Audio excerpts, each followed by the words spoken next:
All right, so I'm here with second grade teacher, Miss Seipert, and we are at Zablocki Public School. The first question is, how do you manage your classroom? Okay, so in the beginning of the year, I make sure that I set the expectations, and usually we go through some rules together. And I used to have a poster hanging up, I must have taken it down, but we go through the rules and they kind of decide which rules are important, and I have them sign a contract. So usually we put it on a poster board, and then I just kind of have them sign their names around it so that they know that these are the rules of the classroom that I expect them to follow. And then every day for the first month of school, we just continue to go over those rules. Mm-hmm. And the first week or so, whether we're in the hallway, lining up, sitting in our seats, lining up outside, we practice constantly. So it's no matter how long it takes us to do, we just practice all the time, just to drill it into their heads. So right. So the classroom expectations, do you make them or do you guys make them together? We kind of make them together. Like I have some obviously that I know that I want to make sure that we hit. Mm-hmm. I ask them for their opinions, and then I kind of suggest, like, what do you think about, keeping our hands to ourselves if they don't bring it up themselves. Mm-hmm. So it's kind of like a list that I have, but I want to encourage them to hopefully think about it themselves. So since they're all pretty standard anyways. Right. So.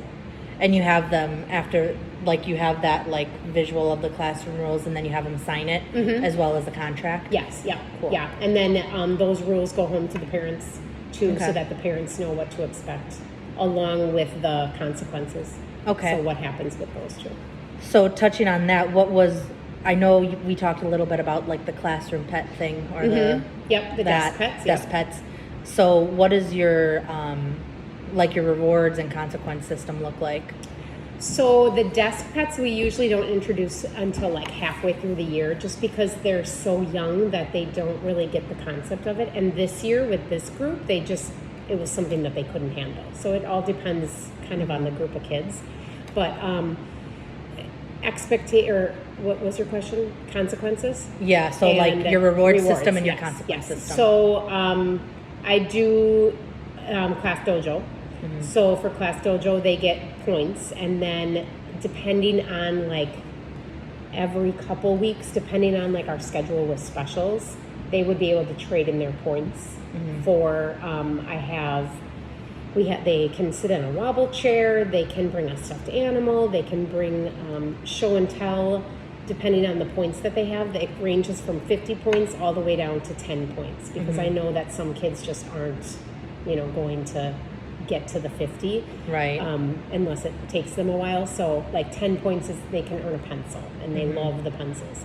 And then 15, 20 points, they can wear slippers to class, they can wear a hat in class for the day, they can, like I said, use the wobble chair, they can have, the higher points are recess in the classroom with a friend, and the highest point is lunch with me in the classroom, and a friend. So some of the kids save their points and want to try and get to that 50, mm-hmm. which for some of them it's not hard to do within a month of school. Mm-hmm. Some of them it takes a little longer, but the stuffed animal was a huge one this year. They all love bringing a stuffed animal to school, mm-hmm. so they really love those. And then once we move into the desk pets, then those points transfer over to the desk pets as well. So. Right. And then they can buy food for their pets. They can buy accessories. Mm-hmm. I had little computers that they could buy for their pets, and headphones and those kinds of things. So mm-hmm. depending on how many points they get, they can trade in for those things too. Got it.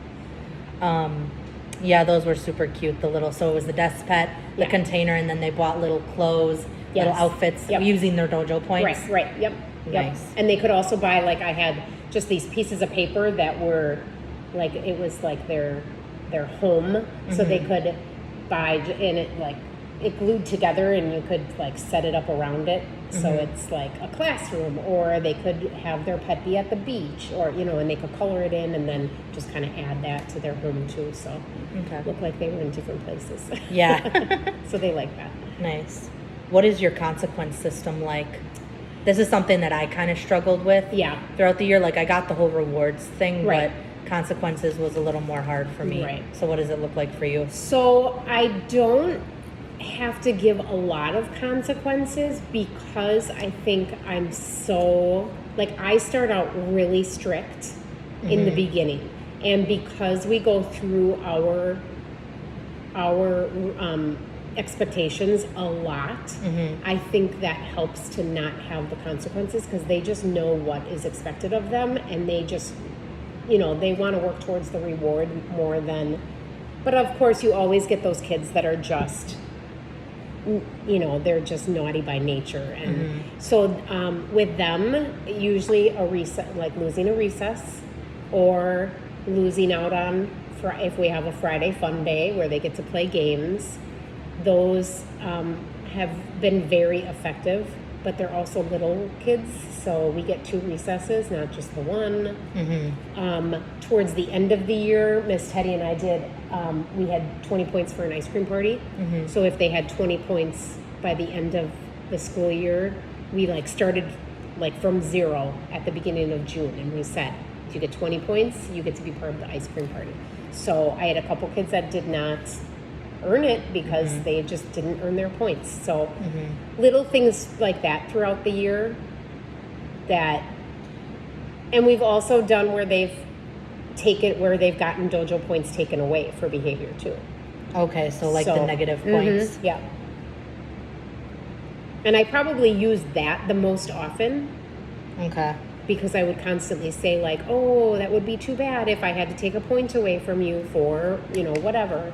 And I would make sure that they saw their points often so that they kind of knew how many you points. showed on the smart board. So that they know how many points they're getting and how close they are to, getting a certain reward. So is it, so if you have just that one kid messing around, little Bobby's talking during class, do you start off by giving him a look and then maybe, because we talk about to do nonverbal cues Yes. first, so maybe give him a look, and if he doesn't respond to the look, then say, hey, Right. Bobby, knock it off. Right. And then would you do the consequence typically, or how would that order go? Yeah, I would say probably that. I probably would give a couple warnings. I might go over to them and, sometimes it's just because they don't want to do the work because they're struggling. So you kind of have to read into what the reason is that they're, doing what they're doing. So yeah, I would go over to them first,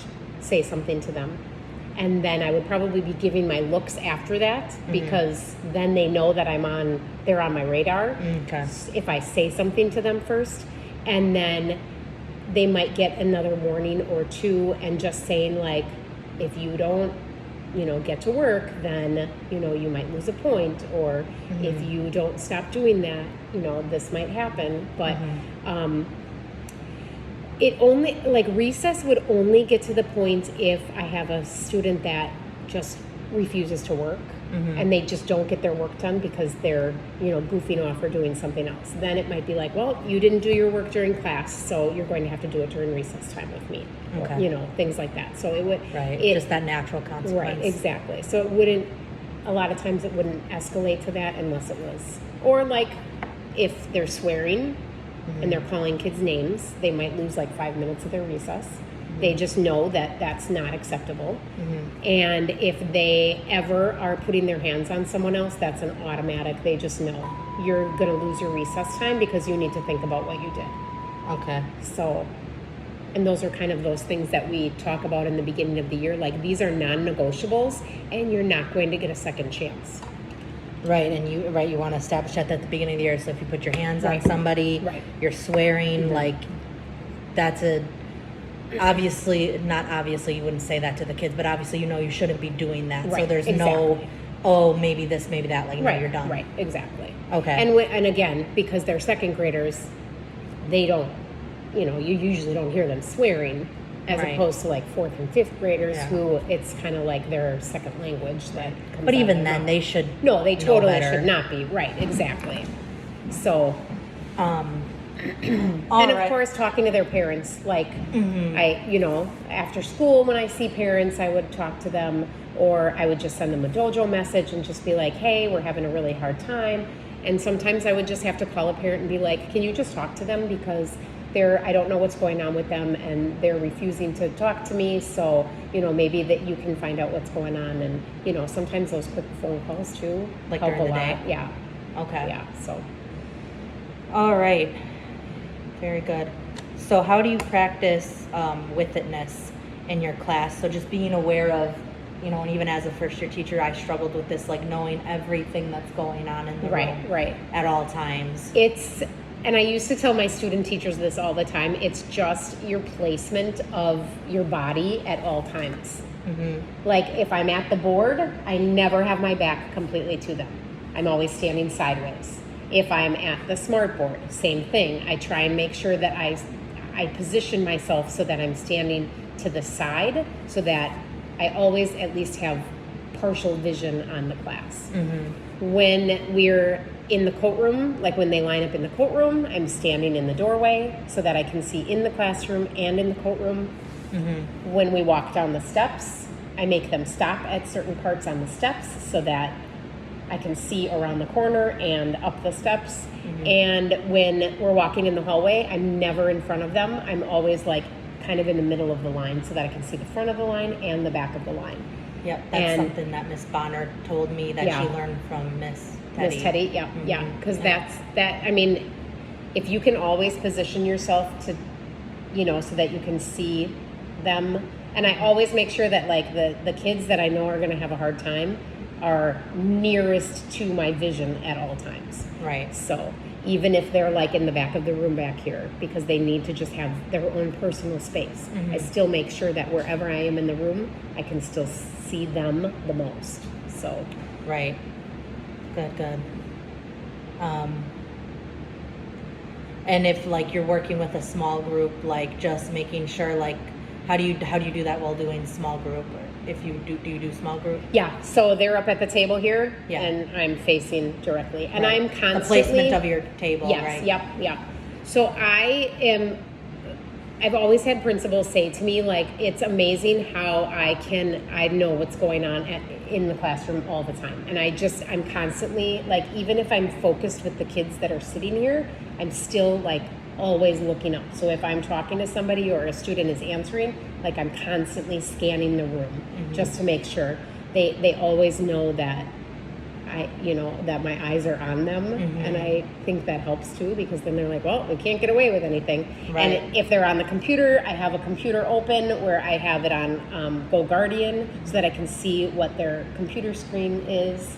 And some of the like the kids that might have a problem with being on the computer, I make sure that their desks are facing, like their screens are facing me. Right. So they're sitting like in these kind of seats so that I Okay. can see their screens, even if, because sometimes it doesn't Right, show they'll up try on to, Go. like, you know. Right. So I make sure that their screen faces me so that I can still see what's going on too. So. Got it. That's actually smart, because I notice a lot of kids who want to like be on YouTube or try to hack Go Guardian will try and go Yeah, like this exactly. And it's like, Right. as soon as they turn that computer, you're like, okay, yep, turn it back, please. And sometimes I'll just get up and like walk, and I won't even say anything to them, and I'll just move their computer a little, and then they know, well, she's watching me now. She knows what's going on. Exactly. So what kind of academic expectations do you set for your students, as well as your behavior expectations for them? Academics is like expectations is, it's hard, especially at this grade level, because they come in and they're at so many different levels. Like I always look at their STAR score from the beginning of the year, and I try not to like worry about what the other teachers have said about the kids from the years past, like with behavior or with academics, like, oh, they're really smart, or those things fluctuate so much. So I want to just like go in with just a very clean slate for all of them, and just work, see where they are at the beginning of the year. So I have like little assessments that I do with them in the beginning, just to see, if they know their alphabet and their numbers, and all those kinds of things, sight words, and what their reading level's at, and then go to their STAR scores and see those kinds of things. And then I just it's kind of the same thing with behavior. I just tell them what I expect. I expect you to try your best. I expect you to, if we're working, I expect you to be working too. If I'm showing something on the board and we're working together, I expect your attention. And even if you're not sure what's going on, you still should try your very best. And then, so like those are all whole group things. And then when we're at in the small groups for the tables, like they just kind of know that like this table they can kind of be themselves, and if they're struggling on something, that it's okay and they can ask for help. And Right. this is I think second grade is the hardest grade when it comes to like the kids starting to ask for help on their own. They're constantly in first grade, kindergarten. They are always like they just know that their teachers are going to come over and like help them. And second grade, it's like you need to be a little more independent and you need to ask a little more for it. And I think that's where they start to get kind of like nervous about asking for help, because they don't want, in their eyes, to seem dumb, to other kids, even though they might be on the same level as some of the other kids, So I try and encourage them just to, try your very best and to ask for help, but like it's never okay not to try. So even when it comes to writing, this was a very challenging group with writing, and I had some kids that just didn't want to do anything, and it's like you have to try, even if you're not sure how to spell that word. Like, we have resources in the room. You can ask me to help you sound it out, but you can't just sit there and not do something. So, And you address that to them probably like at the start of the year Yes. too. Yeah. Like you got to always try. Right. And then probably you can't introduce all the resources right away, but Right, just like as the exactly. weeks go on, like there's, you can use your, I don't know, your multiplication chart or right, your, exactly. my kids had a little, sight word book. Yeah. You could so use we that. have like a folder. Let me grab it. That has like all their resources in it, and they keep it in their desk. Oh, that's smart. Yeah, so I made it at the beginning, like I give it to them at the beginning of the year, so it's got the resources that they need. So it's got a personal whiteboard that we use. Oh, and then nice. it's got a hundreds chart, and this was from Miss Varilla, so it's got the the place values. And when we started to do like, I really like that. yeah, and so I use it year after year after year, and like these are the number words, because they really struggle with number words. A small sight word list, and then this is like what they need to make sure that they have for writing.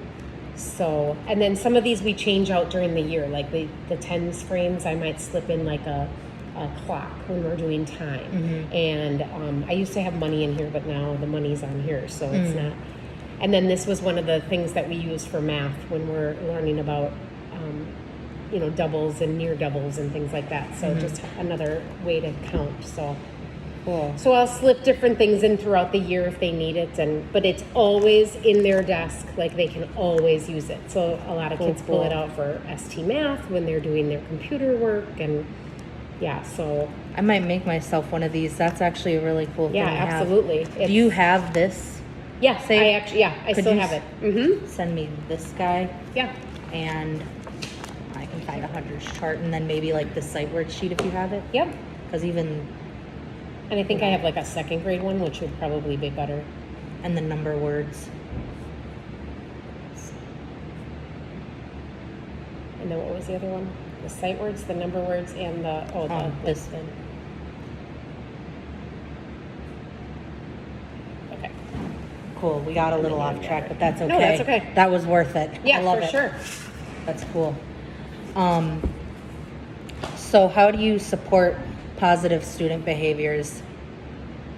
Kind of like back to the reward system, would you say? Mm-hmm. Yeah, Like- I would definitely. Like I try and be as positive as possible with them, and I really try not to get angry and yell at them. But like I said, in the beginning of the year, I'm very stern and very like to the point. Like I don't start to ease up until maybe October, and it all depends on like how well the kids are starting to like grasp the expectations. Sometimes it might go a little longer than October. I kind of play it by ear, but Like that first month is like, if you're doing something and you're not supposed to be doing it, like you're gonna know it.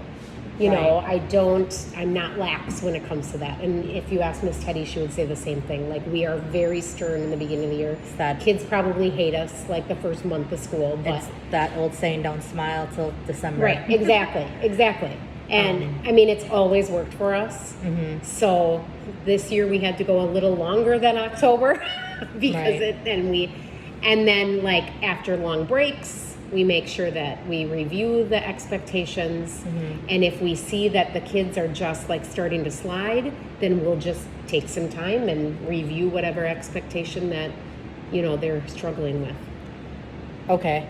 So that kind of goes into my next question. So address challenging behaviors, review expectations. Mm-hmm. Yep. How do you give like praise? Like in my class, we talk a lot about like complimenting students' effort rather than, oh, you're so smart. Right. Like being like, oh, wow, you worked really hard on Right. this. You really put in a lot of effort. Mm-hmm. Like, would you say you do a lot of that? Or Yes, absolutely. Like constantly throughout the day? Yep. And if I see like somebody that's not doing what they're supposed to be doing, sometimes I'll point out the ones that are doing something. Like, oh, I really love how Allison is, you know, sitting with her legs crossed on the carpet paying attention, you know, and then it kind of wakes those other kids up like, oh, I should be doing that too. Maybe I'll get a compliment then, you know. I think that's doing the right thing. Or like going back to the dojo points, like, oh, I want a dojo point. Maybe Right. I'll start, you know, doing Exactly. that.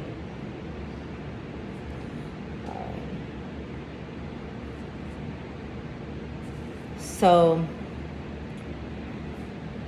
I know we talked about like doing, like taking away recess and being stern at the beginning of the year. Mm-hmm. I would say, because like my other two questions were, how do you address challenging student behaviors? Kind of like what we just said with the being stern at the start of the year. Right. Calling home, writing a dojo message, that praise where you're reviewing expectations, Right. praising students doing the right thing. And I try not to like point out a student's flaw in front of other people. Okay. You know, in front of other students, because they get embarrassed. And, you know, sometimes if it's like an immediate, like you are doing something that is absolutely not okay and I need to raise my voice because I'm not close to you, then I might like, you know, have to say something louder. But for the most part, like I try and go over to them and talk to them quietly, like, what's going on? Why are you acting like this? Like, this is not usually how you would act. Like, you know, why are you doing these kinds of things? And just to make sure that because some of the kids, you know, if you say something to them and other kids notice and they are listening, then it gets that kid even more ticked off, you know. And you don't want them to like get fired up more. You want to calm them down. So Right. I try and talk very, very quietly to them, very calmly. Yes. Sometimes I have to like take a few breaths before I, you know, go over and talk to them because I'm just so mad at them for, you know, something. But you know, you can't show your emotions to them because then they'll Use them take against advantage you. of that. Right. Yeah. Exactly. So Just because we only have like 8 minutes left. Yeah. So we're learning about how to do routines and procedures. So let's just talk about like your coming in procedure, your transitions, and your end of the day. What I learned in my management class is like to keep them very simple and short. Like you don't want a big old paragraph Right. of what you're supposed to do. Like I guess, for example, mine would be at the end of the day, all right, you're in your desk. I call you up, you put away your Chromebook.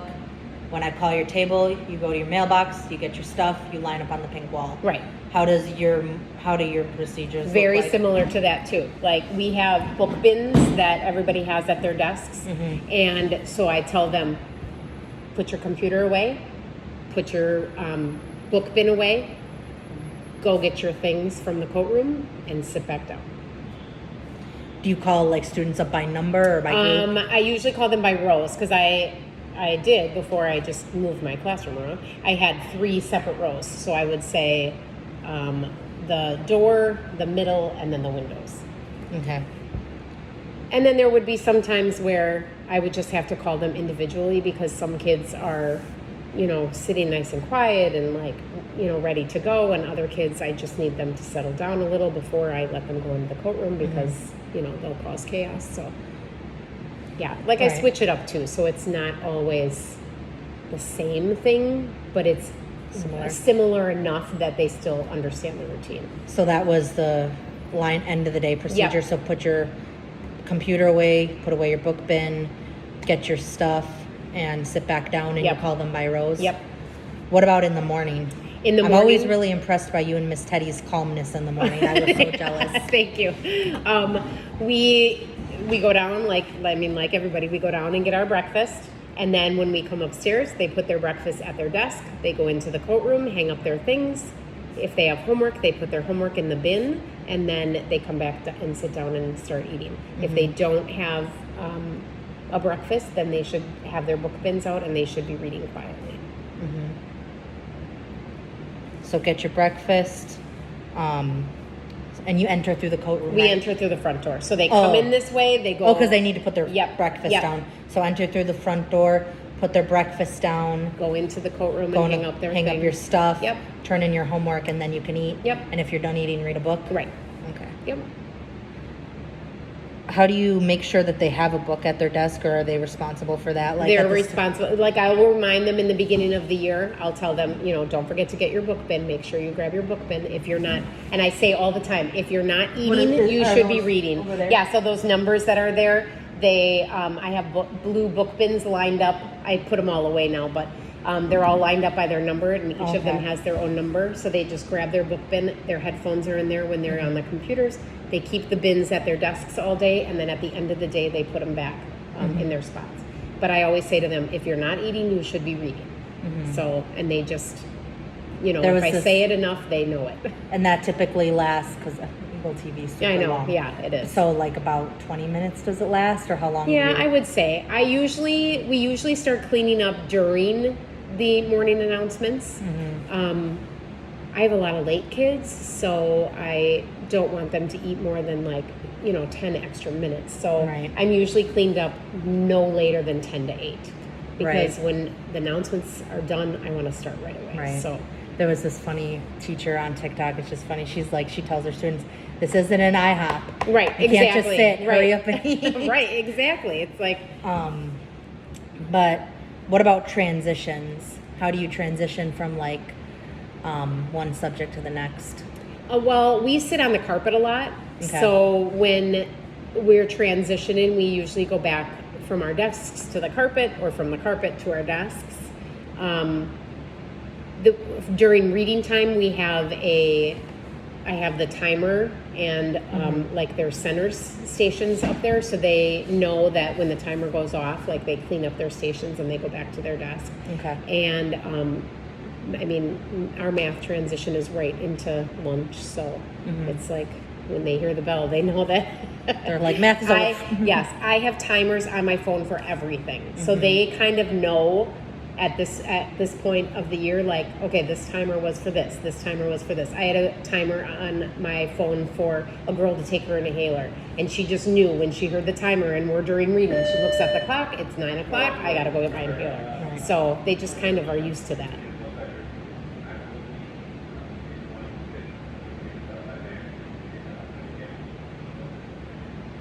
Something about room 106. Stop by there for something. I don't know. I didn't hear him. No. Okay. So how would you say you develop rapport with your students? I think my demeanor, just my calm. I try and be calm. I try and be positive with them. Just asking them questions and listening to them about the things that they like. They always are just shocked by the fact that I watch TikToks or that I have Snapchat, those kinds of things. It's if I can bring in something from their world, then the rapport with them it comes a lot quicker. I send home a survey at the beginning of the year about what does your child like, what kinds of things are they interested in, what kinds of foods do they like to eat. Okay, I'll meet you there. We're almost done. It's just gonna be me and you in my car because they have a lot. Oh, okay, okay. 4 One more minutes? minute. Yeah, 1 more minute? Okay. All right. Yeah, so just asking questions and, just getting to know them.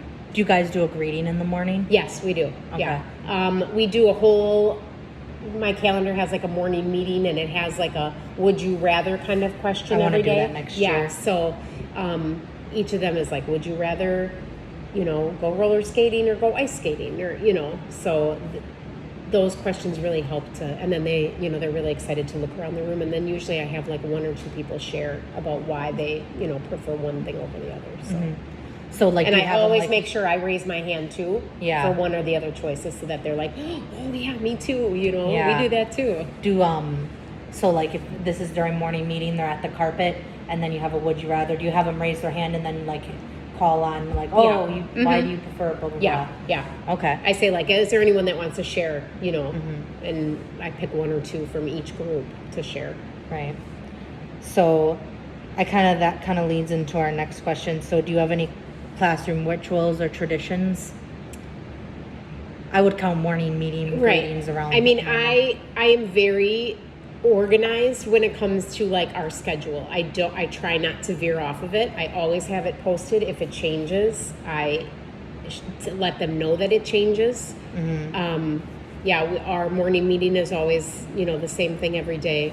I always make sure when I pick them up in the morning, whether it's in the auditorium, whether it's on the playground, that I greet each of them. I walk up and down the line when they're all lined up, and I just say good morning to every single one of them because I want to make sure. And when they walk in the morning, if they're late, I make sure that they stop at the door and they say good morning instead of just like walking through and sitting down. And I tell them, I want to know that you are here. And so if you greet me and I greet you back, then we know, then I'm not marking you absent, first of all, and it's just a good way to, to start the day. So. Right. Any, like traditions during the holidays or anything? We try to like, because of the ESL. The diversity. Right. Yeah. We try and do like Inclusive. and we do like a family project. We like to do family projects with the parents to get them involved, and we'll have them pick like a tradition that they have with their families. idea. And they bring in pictures or they draw something that represents it. They make a poster board and then they share it with the class. Nice. And then- so it's like individual. Right. And then that helps with the speech and listening thing too, for the report cards. And this year we did a gingerbread exchange, and I want to do that again next year. So we contacted other schools from around the United States, and we had somebody from every state send us information about their schools and their states, and then we sent our information out, and the kids really loved when we got that mail. So that's definitely something that we want to keep doing because we really like that. So Cool. yeah. All right. Well, I think that was my last question. Okay. And that sums it up. Thank you.